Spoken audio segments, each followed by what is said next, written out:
Hi guys, welcome to our channel. இந்த வீடியோவில் பார்த்தீங்கன்னா எக்ஸ்டீரியரில் வந்து கிராஸ் எப்படி கிரியேட் பண்ணுறது அப்படின்னு பார்க்கலாம். நான் பாருங்கள் இந்த மாதிரி வந்து ஒரு புல்லிருந்து எடுத்து வச்சுருக்கேன். இந்த புல்லை வந்து நல்லா ஜூம் பண்ணி பார்த்தீங்கன்னாலே தெரியும், நல்ல ஒரு குவாலிட்டியான பேட்டர்ன் மாதிரி தான் இருக்குது. அதே மாதிரி இந்த புல்லவே வந்து இங்கே பாருங்கள் ஃபுல்லாகவே வந்து என்எம் மேப்பாகவும் கன்வெர்ட் பண்ணி வச்சுருக்கேன். அதே மாதிரி ரிஃப்ளெக்ஷன் மேப்புக்காகவும் ரிஃப்ளெக்ஷன் மேப்பை கன்வெர்ட் பண்ணியிருக்கேன். இது எப்படி கன்வெர்ட் பண்ணுறதுங்கிறது எல்லாமே அடுத்தடுத்து சொல்கிறேன். பட் ஃபஸ்ட்டு வந்து இதை இம்போர்ட் பண்ணி ஃபஸ்ட்டு எப்படி வந்து ஒரு கிராஸ், அதாவது கார்டனிங் வந்து அழகாக கிரியேட் பண்ணலாம் நம்மளோட எக்ஸ்டீரியரில் அப்படிங்கிறத வந்து தெளிவாக பார்த்தலாம். ரொம்ப சிம்பிளான மெத்தட் தான், அதே மாதிரி ரொம்ப ஈஸியான மெத்தடும் கூட. இப்போதைக்கு நம்மளுக்கு ஒரு சர்ஃபேஸ் தேவைப்படும் இந்த டெக்ஸ்சர் எல்லாம் அப்ளை பண்ணுறதுக்கு. ஃபர்ஸ்ட் எடுத்தோன்னு ஒரு சர்ஃபேஸ் வந்து கிரியேட் பண்ணிருங்க. இப்போதைக்கு இதுலயே நான் கிரியேட் பண்ணும்போது எனக்கு கொஞ்சம் சிஸ்டம் ஹேங் ஆகும். அதனால என்னோட வீட்டுக்குள்ள இருக்கிற அந்த ஃப்ளோரும் பிளஸ் காம்பவுண்ட் வால் அது இல்லாமல் பாருங்கள் இந்த இடத்துல இந்த மூணை மட்டும் ஆல்ட் கியூ கொடுத்தீங்கன்னா ஐசோலேட் போயிடும். இப்போ ப்ராப்பராக நம்மளுக்கு இது மட்டும் அழகாக கிடச்சிருச்சுங்களா. இப்போ இந்த இடத்துல வந்து எனக்கு ஒரு சர்ஃபேஸ் பண்ணணும். எந்த இடத்துல எல்லாம் உங்களுக்கு கார்டன் வேணும், சுற்றியுமே வரணும். இது காமன் வால், ஒரு சின்ன கேட்டு, இது வந்து கொஞ்சம் பெரிய கேட்டுங்கிற மாதிரி இருக்குதுல்ல. நான் வந்து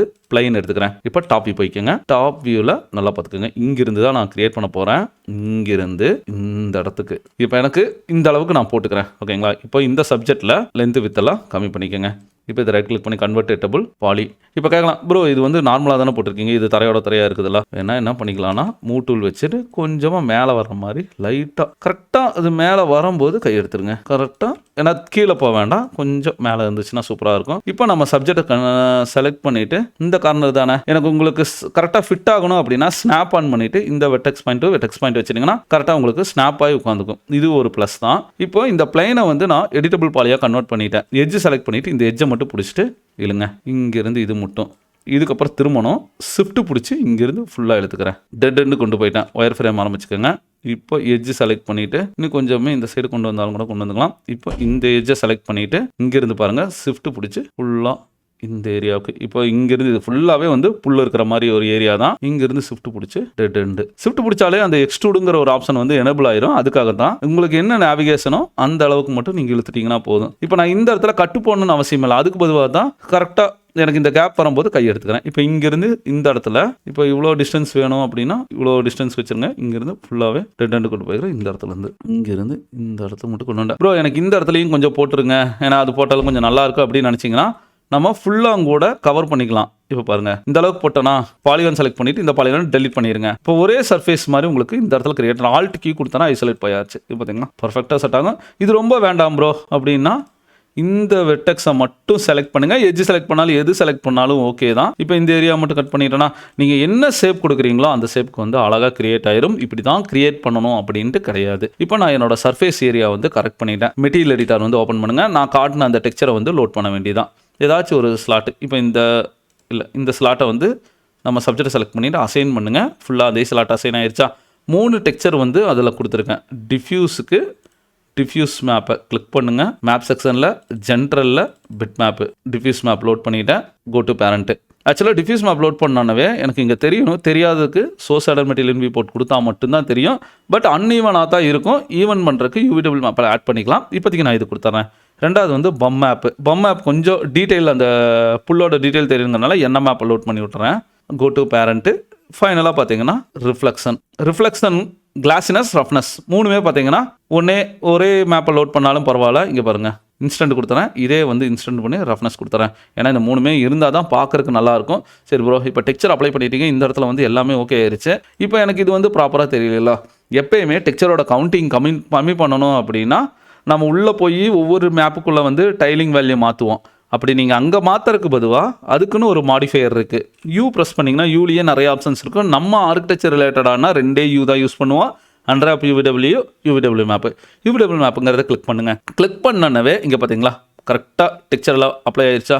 பட் இதை வந்து சின்னது பண்ணணும், ரொம்ப பெரிய புல்லாக இருக்குது ப்ரோ அப்படின்னு நினச்சிங்கன்னா யூவிடபிள்யூ மேப்பில் பிளானர், இது வந்து பிளான் ஒரு நார்மல் பிளெயின்லேருந்து தானே கிரியேட் பண்ணேன். அதனால் பிளானர்னே வச்சுக்கோங்க. பாக்ஸ் டைப் இருந்துச்சுன்னா பாக்ஸ் வைக்கலாம். பட் இதில் நம்மளுக்கு ஹைட் வரலங்கிறனால பிளானர் வச்சுக்கிறேன். இப்போ இதில் ஜிஸ்மா செலக்ட் பண்ணிவிட்டு ஸ்கேல் டூல் வச்சு சின்னது பண்ணுங்கள். சைஸ் சின்னதாகும்போது பார்க்கறதுக்கு ரொம்பவுமே அருமையாக இருக்கும். இப்போ இந்த சைடு கட்டுக்கட்டாக தெரியுதா, அது வந்து பேட்டர்னோட ப்ராப்ளம். பட் நம்ம வந்து ஹைட் ஏறிடுச்சுன்னா வந்து பிரச்சனை இருக்காது. சரி ப்ரோ, இப்போ எல்லாமே வந்து பக்காவாக தெரியுது. ஆனால் ரியல் புல் அப்படின்னா ஒரு ஹைட்டுங்கிறது வந்து ஏறும் தெரியுங்களா. இதில் வந்து எந்த ஒரு ஹைட்டுமே ஏறல. நல்லா வந்து பிளைனாக தானே இருக்குது, ரியலாகவே தெரியலையே ப்ரோ அப்படின்னு நினச்சிங்கன்னா அதுக்கு தான் வந்து வீரே ஃபர் அப்படிங்கிற ஒரு கான்செப்ட் இருக்குது. அந்த ஃபர் யூஸ் பண்ணிங்கன்னா உண்மையாகவே பர்ஃபெக்டாக ரியலாக வரும். பட் ஆனால் ஒவ்வொரு செடியோட ஹைட் அண்ட் வித் எல்லாமே நீங்கள் அதில் செக் பண்ணிக்கோங்க. செக் பண்ணால் அதுக்கேற்ற மாதிரி வரும். ஃபர் வந்து கார்டனிங் இதுக்கு மட்டும்தான் யூஸ் பண்ணணுன்ட்டு கிடையாது. வீட்டுக்குள்ளேயும் வந்து உங்களுக்கு என்னென்ன பொருளுக்கெல்லாம் ஃபர் வேணுமோ, இல்லை ஹேரே நீங்கள் ஒரு கேரக்டர் மாடல் கிரியேட் பண்ணிங்கன்னா அதுக்கு வந்து அப்ளை பண்ணலாம். ஃபர் அப்ளை பண்ணுறது ரொம்ப கஷ்டமான விஷயமெல்லாம் கிடையாது. இப்போ மட்டும் புரிஞ்சல்ல, ஒரு பிளைன் எடுத்து டெக்ஸ்சர் அப்ளை பண்ணியிருக்கேன். இதை மட்டும்தான் நார்மலாக எல்லா டைம்லேயும் நம்ம பண்ணுறது தான். இதை செலக்ட் பண்ணிவிட்டு வீரே டூல் பாரில் கடைசியாக பாருங்கள் புல்லு மாதிரி வந்திருக்கும் வீரே ஃபர்ன்ட்டு. இதை வந்து ஒரு கிளிக் பண்ணிங்கன்னா போதும், டக்குன்னு வந்து ஃபர் அப்ளை ஆயிரும். எதுக்கு அப்ளை ஆயிரும்? நம்ம செலக்ட் பண்ண சப்ஜெக்டில் அப்ளை ஆயிரும். இப்போ இதை வந்து கொஞ்சம் நகர்த்தி வச்சிடறேன். இப்போ இங்கே வைக்காதீங்க, இதை மட்டும் தள்ளி வச்சிருங்க. இப்போ ஐசோலேட் வந்து ஃபுல்லாக வெளியே வந்துடலாம். வீட்டுக்குள்ளே நல்லா போயிடுறேன். இப்போ காம்பவுண்டுக்குள்ளே இல்லாட்டி இப்போதைக்கு டெம்பரவரியாக காம்பவுண்ட் வாலை மட்டும் எல்லாமே வந்து நம்ம ரைட் கிளிக் பண்ணிவிட்டு ஹைடு கொடுத்துறேன். ஓகே, நான் இங்கே நின்றுட்டு இருக்கிறேன்னா வீரே டூல் பாரில் இருக்கிற ஃபிசிக்கல் கேமரா ஒரு கிளிக் பண்ணியாச்சு. கரெக்டாக கேமரா செட் பண்ணிங்கன்னா இப்போ இந்த கேமராவோட ஃபோக்கல் லென்த்து நல்லா ஜூம் அவுட் பண்ணுங்கள். ஜூம் அவுட் பண்ணும்போது ஃபுல் பில்டிங் வந்து நம்மளால் வியூ பண்ண முடியும். இருந்தாலும் பில்டிங் வந்து கொஞ்சம் கிராஸாக இருக்கிற மாதிரி இதுக்கு இந்த அலைன்மெண்ட் எல்லாம் கொஞ்சம் அரேஞ்ச் பண்ணணும் அப்படின்னு நினச்சிங்கன்னா கீழே டைல் அண்ட் ஷிஃப்ட்டில் ஆட்டோமேட்டிக் வெர்டிகல் டைல் ஆன் பண்ணிட்டீங்கன்னா சப்போஸ் ஏதாச்சும் முன்ன பின்ன இருந்தாலும் கூட அது வந்து கரெக்ட் பண்ணி கொடுத்துரும். அதுக்கப்புறம் லைட்டாக கேமராவை நான் லைட்டாக கீழே தள்ளிங்களை வச்சுக்கிறேன். இப்போ இந்த இடத்துல இப்போ ஆட்டோமேட்டிக் வெர்டிகல் டைலை வந்து ஆன் பண்ணி ஆஃப் பண்ணிங்கன்னா இப்போ என்னோடய வேல்யூ வந்து பர்ஃபெக்ட் ஆயிருச்சு. இப்போ வேணாலும் கூட கொஞ்சம் மேனுவலாக அட்ஜஸ்ட் பண்ணாலும் கூட அட்ஜஸ்ட் பண்ணிக்கலாம். நான் ஆல்ரெடி ஒரு வியூ லாக் பண்ணி வச்சுருக்கேன். இந்த வியூவில் அந்த கடைசி கேமராவை போட்டுட்டு இங்கே பெர்ஸ்பெக்டிவே வச்சுக்கலாம். இப்போ நான் இங்கே வந்து ஒரு ரெண்டரிங் காட்டுறேன். சேவ் பண்ணி ஒர்க் பண்ணுங்கள். இப்போ இந்த இடத்துல புல்லு பார்த்தீங்களா என்ன கலர் வந்திருக்குன்னு? ஒரு ஆரஞ்சு கலர் வந்திருக்கு. இதுக்கு காரணம் என்னென்னா, நான் ஃபஸ்ட்டு வந்து க்ரியேட் பண்ணேன்ல வீரே ஃபரோட கலர் வந்து ஆரஞ்சு கலர் வந்திருக்கு. அதே மாதிரி ஏன் ப்ரோ ஸ்கையெல்லாம் தெரிய மாட்டேங்குது? நான் டெம்பரவரியாக பார்த்தீங்கன்னா வீரே ஸ்கையை ஆஃப் பண்ணி வச்சுருக்கேன். அதை எனபிள் பண்ணிடலாம். ரெண்டரிங்கில் என்விரான்மெண்ட்டில் போய் எனபிள் பண்ணுங்கள். எனபிள் பண்ணோன்னா இங்கே ஸ்கை வந்து எனபிள் ஆயிடுச்சுங்களா? இப்போ ஏன் இந்த அளவுக்கு வந்து பிரைட்னஸ் வரல, ஏதோ டல் அடித்த மாதிரியே இருக்குது அப்படின்னு பார்த்தீங்கன்னா, போஸ்ட் ப்ரொடக்ஷன் எல்லாம் நம்ம பண்ணணும். அதுக்கு மேலே பார்த்தீங்கன்னா இங்கே இருக்கிற லைட்டிங்கெல்லாம் கொஞ்சம் பவரெல்லாம் இன்க்ரீஸ் பண்ணணும். இப்போ நார்மலாக வந்து லைட்டிங் கொஞ்சம் உங்களுக்கு இம்ப்ரூவ் பண்ணணும். எந்த ஒரு இதுலேயும் இம்ப்ரூவ் பண்ணணும்னா ஒவ்வொரு லைட்டையும் பிடிச்சி செலக்ட் பண்ணாதீங்க. ரெண்டர் செட்டப் போனீங்கன்னா ரெண்டர் செட்டப்பில் ரெண்டர் எலிமெண்ட்டு அதில் வந்து டீனைசர் மட்டும்தான் ஆட் பண்ணியிருப்போம்.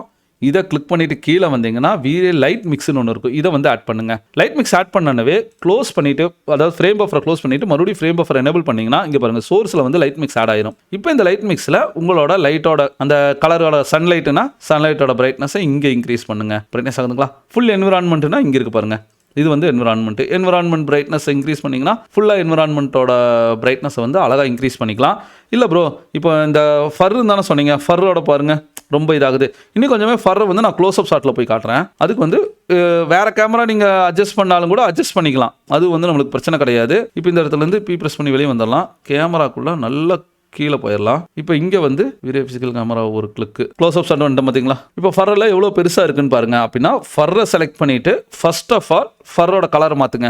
ஆல்ரெடி நான் அந்த பிளைனுக்கு வந்து ஒரு டெக்ஸ்சர் அப்ளை பண்ணமுல, அதே டெக்ஸ்சரை அசைன் பண்ணிடுறேன். இப்போ அதே டெக்ஸ்சர் அப்ளை பண்ணும்போது அந்த டெக்ஸ்சரில் என்னென்ன இருந்துச்சோ அது அப்படியே ஃபர்ருக்கு வந்து அப்ளை ஆயிரும். இப்போ பார்த்தீங்கன்னா தெரியும் ஓவராலாக கிராஸ் ஃபுல்லாகவே வந்து நான் அப்ளை பண்ண டெக்ஸ்சரே வந்துருச்சு.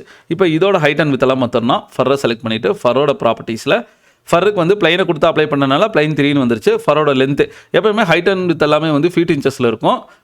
ஃபர் கிரியேட் பண்ணும்போது நம்ம வந்து யூனிட் செட்டப் இருக்குது பார்த்தீங்களா, கஸ்டமைஸில் மில்லிமீட்டர் இல்லாட்டி சென்டிமீட்டரில் வந்து வச்சுருங்க. நான் மில்லிமீட்டருங்கிற மாதிரி நான் செட் பண்ணிடுறேன். மில்லிமீட்டரில் 350 மில்லிமீட்டர் இருக்குது. அதாவது வேணா சென்டிமீட்டரில் வச்சு காட்டுறேன். ஏன்னா சென்டிமீட்டர்னால் உன்னிமே ஈஸியாக புரியுமில்ல நம்மளுக்கு.